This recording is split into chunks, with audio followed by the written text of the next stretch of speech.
Audio Jungle.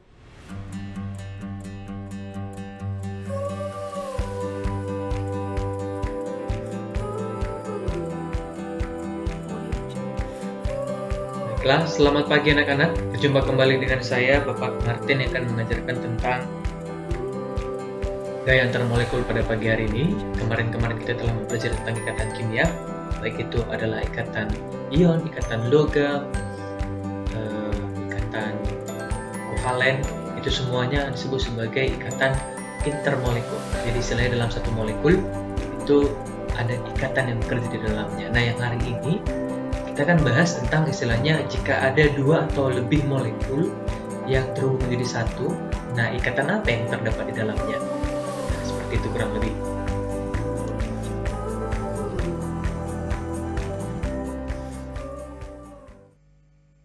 Gaya antar molekul. Nanti di gaya antar molekul ini kita akan membahas tentang yang namanya ikatan van der Waals. Juga kita akan membahas tentang ikatan London, dan juga kita akan membahas tentang ikatan hidrogen.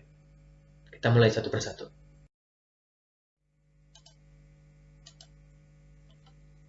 Gaya antar molekul sendiri merupakan gaya yang terjadi antara dua molekul atau lebih.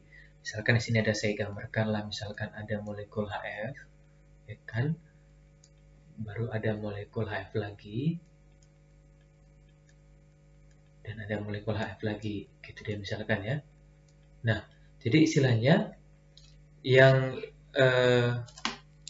kamu tengok yang ada garis di tengah ini antara molekul-molekul ini disebut namanya ikatan intermolekul. Nah, intermolekul ini juga masih ikatan intermolekul, termasuk ini juga masih ikatan intermolekul. Nah, tapi jika misalkan yang berikatan itu dia berbeda molekul, misalkan adalah F dengan H yang sebelah seperti ini, F dengan H dengan yang ini, F dengan H dengan yang ini. Nah, inilah yang disebut namanya ikatan antara molekul. Nah, kurang lebih seperti itu dia. Nah, jadi tadi kita mempelajari katanya bahwa ikatan antara molekul ini itu nanti terdiri dari yang pertama namanya ikatan van der Waals.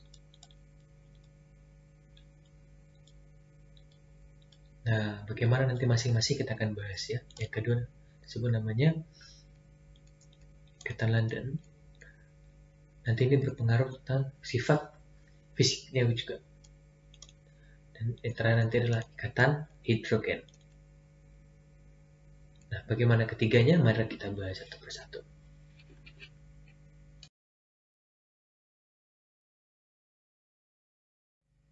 Baiklah, yang pertama kita akan membahas yang namanya ikatan van der Waals. Di ikatan van der Waals ini nanti kita akan membahas dua jenis ikatan. Yang pertama yang namanya sebagai ikatan dipol permanen. Nah, ikatan dipol permanen, kenapa namanya dipol permanen? Dibilang namanya dipol permanen, ya sudah pasti karena dia istilahnya memiliki dipol yang permanen. Bagaimana dipol permanen itu sendiri dari kata dipol. Dipol itu berarti dia dikatakan menjadi dipolar, ya kan? Polarisasi. Nah, istilahnya dia dua pengutupan.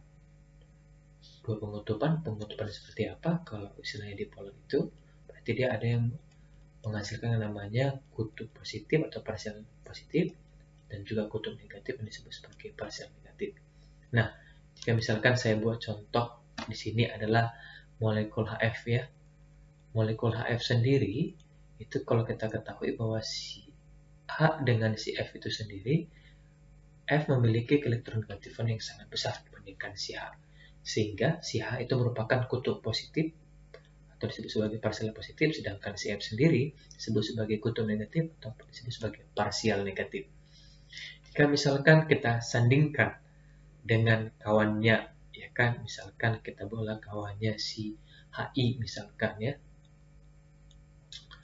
HI. Nah, jadi jika kita tengok si H juga dengan si I, maka cenderung si I yang elektronegatif yang lebih besar. Sehingga kita bisa simpulkan bahwa si H yang elektropositif dan si I lah yang elektronegatif. Nah, jadi jika keduanya saling berikatan, maka yang negatif itu nanti akan berikatan dengan si H. Nah, ikatan antara kedua molekul ini itulah disebut namanya gaya antar molekul yang disebut sebagai ikatan dipol permanen. Dipol permanen hanya terjadi antara senyawa polar. Kenapa? Keduanya memiliki muatannya masing-masing.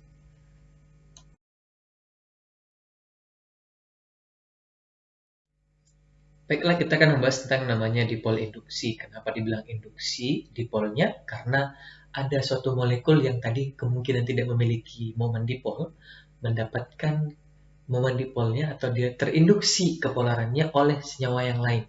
Berarti kalau kita tahu dia tidak memiliki momen dipol, maka sudah pasti dipol induksi hanya terjadi pada senyawa nonpolar. Ya kan? Senyawa nonpolar ini mengalami penginduksian kepolaran oleh senyawa polar, gitu dia.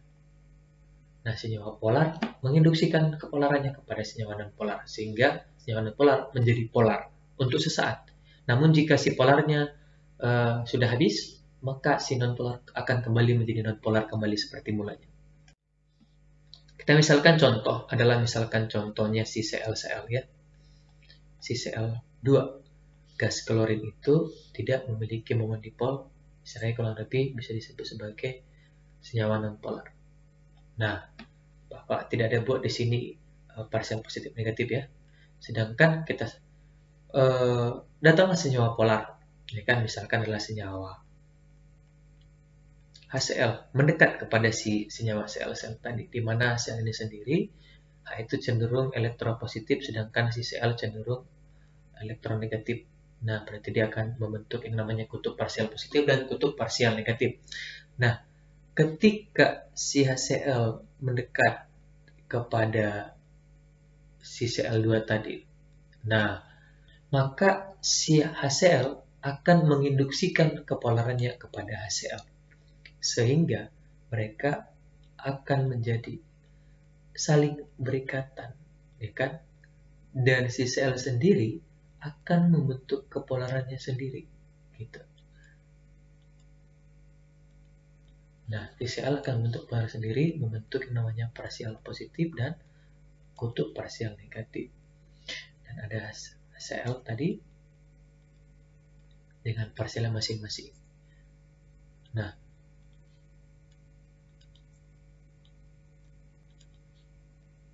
beginilah yang terjadi ikatannya. Jadi istilahnya HCl menginduksikan kepolarannya kepada si Cl2. Sehingga yang tadinya Cl-nya non-polar menjadi senyawa polar untuk sesaat. Namun jika si HCl-nya pergi, maka si Cl2-nya akan kembali lagi seperti semula. Tidak ada kepolarannya, tidak ada kutubnya. Nah, sehingga ikatan yang terjadi antara keduanya ini disebut sebagai ikatan dipol induksi.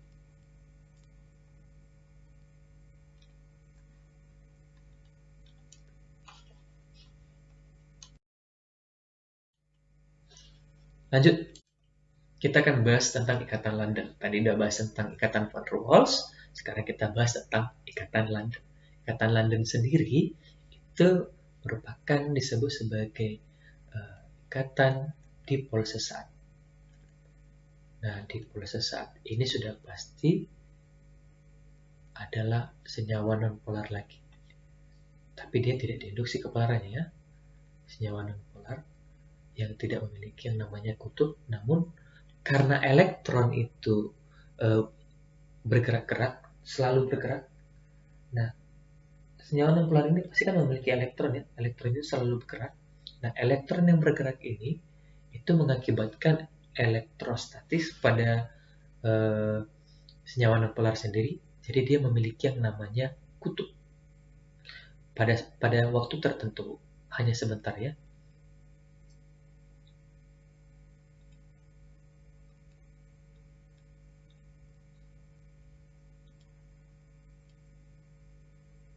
Jadi ini tidak berlangsung lama, hanya dalam waktu tertentu aja, dalam jangka waktu yang sangat singkat pastinya.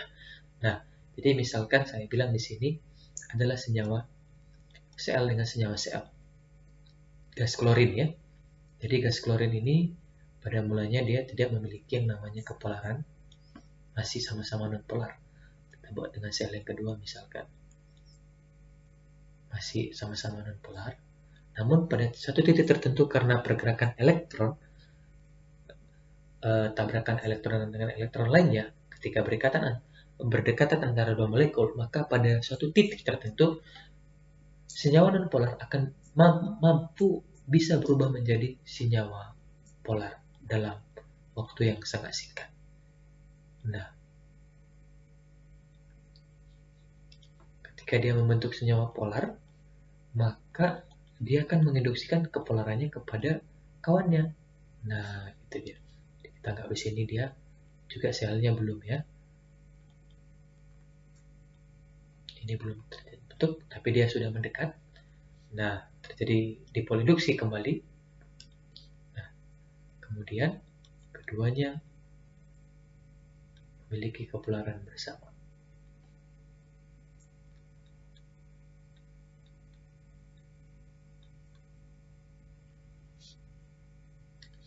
Nah, sudah jadi polar, sudah jadi polar, sudah jadi polar, sudah jadi polar. Nah, yang negatif berikatan dengan yang positif. Nah, ikatan antara kedua senyawa nonpolar dalam waktu tertentu ini itu disebut sebagai ikatan lada. Ini ikatan yang sangat lemah ya pastinya. Ikatan hidrogen. Ikatan antara hidrogen ini merupakan ikatan antara atom hidrogen dengan unsur-unsur elektronegatifan tinggi seperti fluorin, oksigen, dan N. Jadi istilahnya bukan F, O dengan N yang berikatan, tetapi mereka masing-masing berikatan dengan si hidrogen. Misalkan dengan F berarti dia adalah molekul asam fluorin, misalnya asam fluorida. Nah, ini mampu menghasilkan ikatan hidrogen. Misalkan H dengan O berarti H2O misalkan, ya kan, air. Atau juga mungkin alkohol ya, alkohol. Misalkan jenis alkohol adalah metanol, itu kan CH3OH. Nah, jadi OH-nya ini itulah bisa menghasilkan ikatan hidrogen. O dengan H ya. Baru misalkan lagi dengan N, berarti misalkanlah NH3 misalkan amoniak. Nah, jadi ketiga molekul ini mampu menghasilkan namanya ikatan hidrogen. Misalkan saya buat contoh CH2O, gitu dia kan. CH2O itu adalah oksigen yang mengikat dua hidrogen yang memiliki dua pasang elektron bebas. Kita gambar lagi ada H2O yang lain ya. Ini misalkan H2O dengan dua pasangan elektron bebas. Nah, ini lagi O misalkan yang mengikat dua atom hidrogen.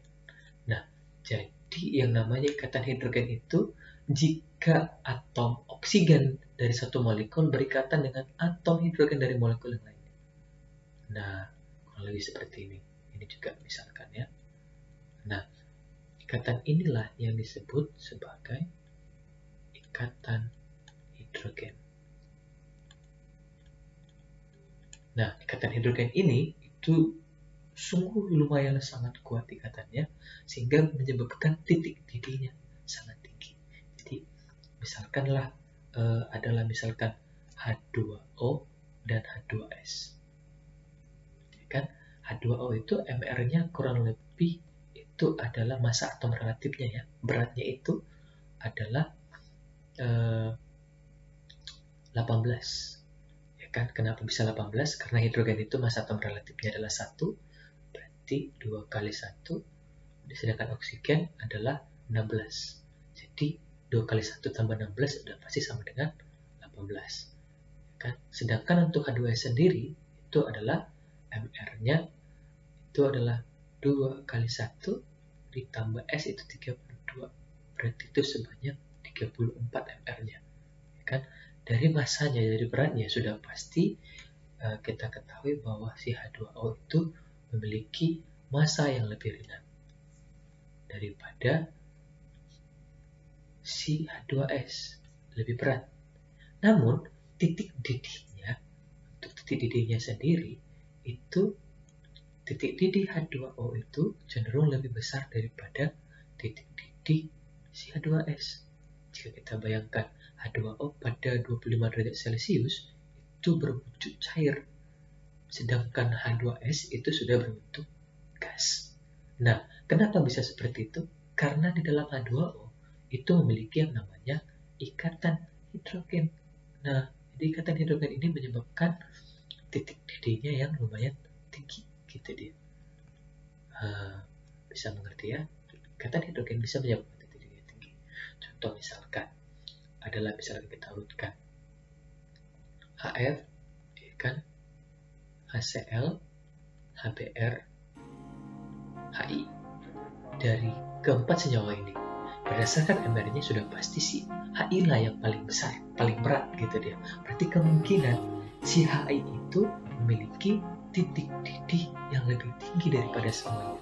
Tapi pada kenyataannya, karena si HF ini memiliki yang namanya ikatan hidrogen, maka cenderungnya si HF akan lebih besar titik didihnya dibandingkan dengan HI ya, daripada HBr dan paling ringannya si HCl dibanding titik didihnya. Kenapa?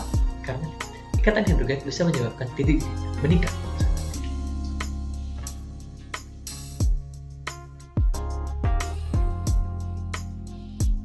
Demikian dulu pembelajaran hari ini. Bapak anggap semua sudah mengerti. Jika ada pertanyaannya, silakan tanyakan kepada gurunya masing-masing. Selamat pagi, salam sehat. Sampai jumpa di video-video selanjutnya.